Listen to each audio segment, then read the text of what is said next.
부동산 아카데미 황대근 소장입니다. 자, 저희가 이번에는 지난 시간에 이어서 리서치 더 마켓이라고 하는 단계에 대해서 한번 짚고 넘어가 보도록 하겠습니다. 자, 첫 번째 단계에서 은행을 통해서 상담을 다 받아보셨고요. 그리고 두 번째, 이제 집을 찾으러 가셔야겠죠? 예. 집을 찾기 이전에 많은 분들께서는 그 부동산을 구매하시려고 하는 목적이 다 틀리실 거예요. 자녀의 학군 때문에 학군 따라서 이사를 가셔야 돼서 집을 구매하시는 분도 계실 것이고, 그 다음에 투자용 부동산을 찾으시는 분들도 계시고요. 그리고 나이가 조금 있으신 분들께서는 자녀가 다 커서 사회로 나갔기 때문에 이제 더 이상 큰 집이 필요 없어서 작은 집으로 가시는 분들도 있을 거고요. 그리고 작은 집에서 계신 분들이 이제 아기들이 태어나서 더 큰 집으로 가시려고 하는 분, 다 목적이 다 틀리답니다.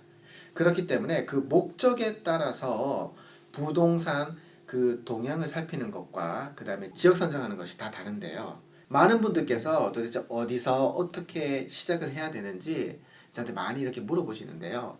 저는 그럴 때마다 항상 똑같이 말씀을 드려요. 자, 이것도 어차피 부동산이라는 것도 공부를 하셔야 된단 말이에요. 직접 발품도 파셔야 되고요. 자, 시작을 하실 때 어떻게 하는 것이 가장 손쉬운 방법일까요? 바로 내가 가장 잘 아는 곳, 그리고 가장 가까운 곳에서 시작을 하시라고 항상 권해드리는 것이죠. 내가 가장 많이 아는 곳에서 시작을 한다면은 더 많은 것이 보일 것이기 때문입니다. 하지만 내가 모르는 지역을 선정을 하셔서 시작을 하신다고 했을 때는 처음부터 끝까지 다 알아보셔야 되기 때문에 소요되는 시간도 길어지고요. 그 다음에 이 정보가 진짜 맞는지 아닌지도 확인할 방법이 없다라는 겁니다. 예.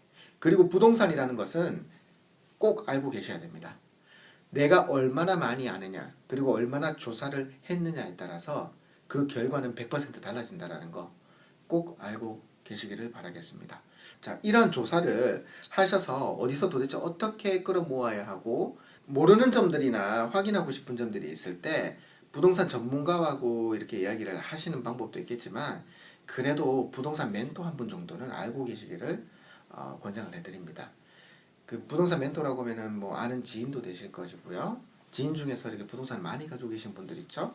투자를 하셔서 성공하신 분들, 혹은 부동산 업계에서 일을 하시는 분도 되기도 한답니다. 이러한 부동산 정보를 모을 수 있는 곳에 대해서도 아셔야겠죠? 예, 바로 부동산 웹사이트가 됩니다. 도메인이나 리얼 에스테이트 혹은 각종 그 잡지 회사들이 운영하는 웹사이트들이 있답니다. 그 웹사이트들에 대해서 제가 몇 가지 이렇게 알려드리자면은,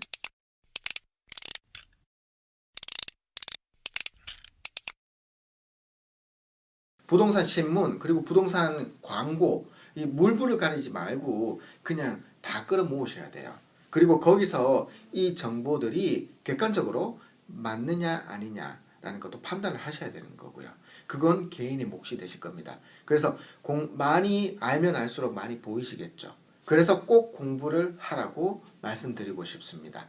자, 그 다음에 부동산 동향에 대해서 어느 정도 이렇게 그 지식을 얻게 되시고, 그러면 이제 지역 선정이라는 것을 하셔야겠죠. 자, 이렇게 부동산 동향에 대한 것도 알고 계시게 되셨고, 그 다음에 지역 조사를 하셔야 된단 말이에요. 그럼 지역 조사를 하실 때 고려해야 되는 사항들은 어떤 것들이 있을까요?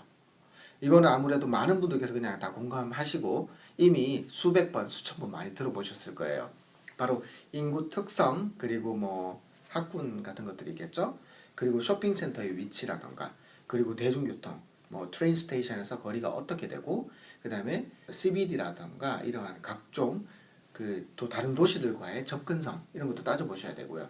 그리고 그 도시 안에 공원들이라든가 쾌적한 환경이 어떻게 어우러져 있는지 그런 것도 보셔야겠죠.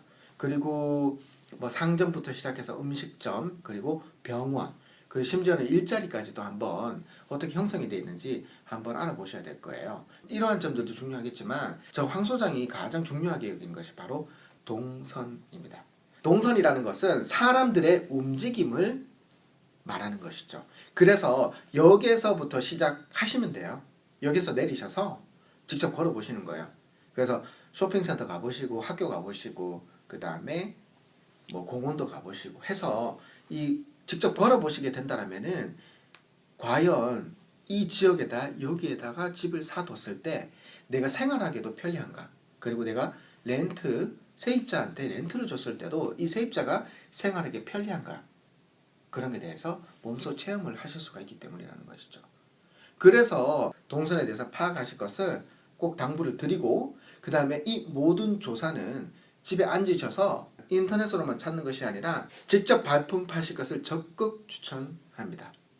자, 그러면은 오늘 이 시간 마무리 짓도록 하고요. 다음 세 번째 단계에서는 그 집 구매하시려고 하는 집, 그 집 인스펙션을 도대체 어떻게 하는가에 대해서 한번 알려드리도록 하겠습니다. 감사합니다. 시대리 부동산 아카데미 황대근 소장이었습니다.